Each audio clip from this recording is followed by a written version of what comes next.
IPL 2026ರ ರೋಚಕ ಪಂದ್ಯದಲ್ಲಿ RCB ವಿರುದ್ಧ RR ತಂಡದ ಡಗೌಟ್ನಲ್ಲಿ ನಡೆದ ಈ ಘಟನೆ ಏನು? RR ಮ್ಯಾನೇಜರ್ ರೋಮಿ ಬಿಂದರ್ BCCI ನಿಯಮ ಮುರಿದು ಮೊಬೈಲ್ ಬಳಸಿದ್ದು ಏಕೆ? ಪ್ರೇಕ್ಷಕರಿಗೆ ತಿಳಿಯುವಂತೆ ಕ್ಯಾಮೆರಾದಲ್ಲಿ ಎಲ್ಲವೂ ಸೇರೆ. ನಿಯಮ ಉಲ್ಲಂಘನೆಯ ಹಿಂದೆ ಬೆಟ್ಟಿಂಗ್ ಸಂಚು ಇದೆಯಾ? ತನಿಖೆ ಆರಂಭಿಸಿದ BCCI RR ಬ್ಯಾನ್ ಆಗತ್ತಾ? ಅಸಲಿ ಕತೆ ಇಲ್ಲಿದೆ. ವೀಕ್ಷಕರೇ, ಈ ದಿನ .comಗೆ ಸ್ವಾಗತ. ನಾನು ಮನೋಜ್ ಆರ್ ಕಂಬಳಿ. ಕ್ರೀಡಾಂಗಣದಲ್ಲಿ ಹೈ ವೋಲ್ಟೇಜ್ ಪಂದ್ಯ ನಡೆಯುತ್ತಿದ್ರೆ ಇತ್ತ ಡಗೌಟ್ನಲ್ಲಿ ಬೇರೆಯದೇ ಆಟ ನಡೆಯುತ್ತಿತ್ತ. IPL 2026ರ RCB ಮತ್ತು ರಾಜಸ್ಥಾನ್ ರಾಯಲ್ಸ್ ನಡುವಿನ ರೋಚಕ ಪಂದ್ಯವೀಗ ಮೈದಾನದ ಆಚೆಗೂ ಭಾರಿ ಸಂಚಲನ ಸೃಷ್ಟಿಸಿದೆ. ಕಟ್ಟುನಿಟ್ಟಿನ ನಿಯಮಗಳನ್ನು ಗಾಳಿಗೆ ತೂರಿ ಪಂದ್ಯದ ನಡುವೆಯೇ ಡಗೌಟ್ನಲ್ಲಿ ರಾಜಸ್ಥಾನ್ ರಾಯಲ್ಸ್ ತಂಡದ ಮ್ಯಾನೇಜರ್ ರೋಮಿ ಬಿಂದರ್ ಮೊಬೈಲನ್ನು ಬಳಸಿದ್ದು ಲೈವ್ ಕ್ಯಾಮೆರಾದಲ್ಲಿ ಸೆರೆಯಾಗಿದೆ. ಈ ಒಂದು ದೃಶ್ಯವೀಗ ಭ್ರಷ್ಟಾಚಾರ, ಬೆಟ್ಟಿಂಗ್ ಮತ್ತು ಪಂದ್ಯದ ಒಳಗಿನ ಮಾಹಿತಿ ಸೋರಿಕೆಯಂತಹ 16 ಅನುಮಾನಗಳ ಕಿಡಿಯನ್ನು ಹೊತ್ತಿಸಿದೆ. ಇಂಡಿಯನ್ ಪ್ರೀಮಿಯರ್ ಲೀಗ್ 2026ರ ಟೂರ್ನಿಯಲ್ಲಿ ರಾಯಲ್ ಚಾಲೆಂಜರ್ಸ್ ಬೆಂಗಳೂರು ವಿರುದ್ಧದ ಪಂದ್ಯದ ವೇಳೆ ಡಗೌಟ್ನಲ್ಲಿ ಮೊಬೈಲ್ ಫೋನ್ ಬಳಸಿದ ರಾಜಸ್ಥಾನ್ ರಾಯಲ್ಸ್ ತಂಡದ ಮ್ಯಾನೇಜರ್ ರೋಮಿ ಬಿಂದರ್ ಅವರಿಗೆ BCCIನ ಭ್ರಷ್ಟಾಚಾರ ನಿಗ್ರಹ ಮತ್ತು ಭದ್ರತಾ ಘಟಕ ನೋಟಿಸನ್ನು ಜಾರಿ ಮಾಡಿದೆ. 48 ಗಂಟೆಗಳ ಒಳಗೆ ಈ ಬಗ್ಗೆ ಸೂಕ್ತ ವಿವರಣೆ ನೀಡುವಂತೆ ಸೂಚನೆ ನೀಡಲಾಗಿದೆ. ಏಪ್ರಿಲ್ 10ರಂದು ಗುವಾಹಟಿಯ ಬರ್ಸಾಪರ ಕ್ರೀಡಾಂಗಣದಲ್ಲಿ ನಡೆದ RCB ಮತ್ತು ರಾಜಸ್ಥಾನ್ ರಾಯಲ್ಸ್ ನಡುವಿನ ಪಂದ್ಯದ ವೇಳೆ ಈ ಘಟನೆ ನಡೆದಿದೆ.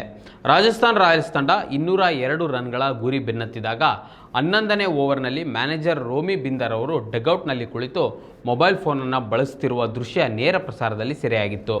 ಅವರ ಪಕ್ಕದಲ್ಲೇ ಯುವ ಆಟಗಾರ ವೈಭವ್ ಸೂರ್ಯವಂಶಿ ಕೂಡ ಕುಳಿತಿದ್ರು.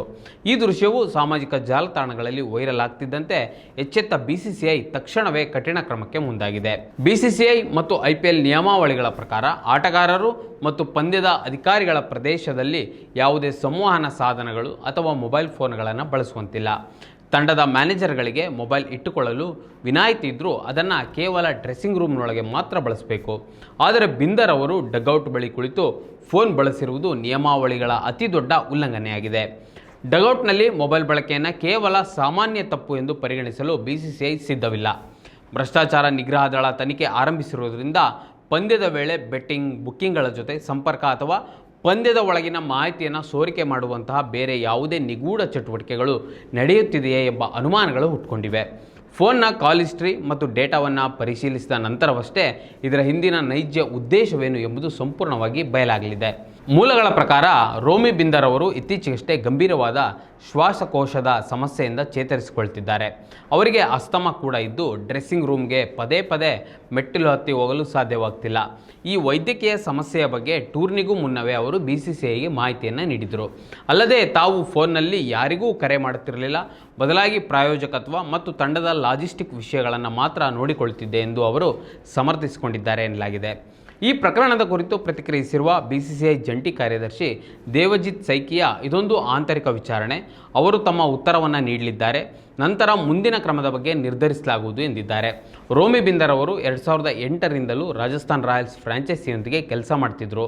ನಿಯಮಗಳ ಬಗ್ಗೆ ಅವರಿಗೆ ಅರಿವಿದೆ. ಅವರು ನೀಡುವ ಸ್ಪಷ್ಟನೆಯ ಆಧಾರದ ಮೇಲೆ ಅವರಿಗೆ ದಂಡ ವಿಧಿಸಲಾಗ್ತದೆಯೋ ಅಥವಾ ಟೂರ್ನಿಯಿಂದ ಅಮಾನತು ಮಾಡಲಾಗ್ತದೆಯೋ ಎಂಬುದು ಮುಂದಿನ 48 ಗಂಟೆಗಳಲ್ಲಿ ನಿರ್ಧಾರವಾಗಲಿದೆ. ಮತ್ತಷ್ಟು ವಿಶೇಷ ವಿಡಿಯೋಗಳನ್ನು ನೋಡಲು ಮತ್ತು ಹೊಸ ವಿಡಿಯೋಗಳ ಬಗ್ಗೆ ತಿಳಿಯಲು ಈ ದಿನ .com ಯೂಟ್ಯೂಬ್ ಚಾನೆಲ್ ಸಬ್ಸ್ಕ್ರೈಬ್ ಮಾಡಿ ಮತ್ತು ಬೆಲ್ ಐಕಾನ್ ಕ್ಲಿಕ್ ಮಾಡಿ.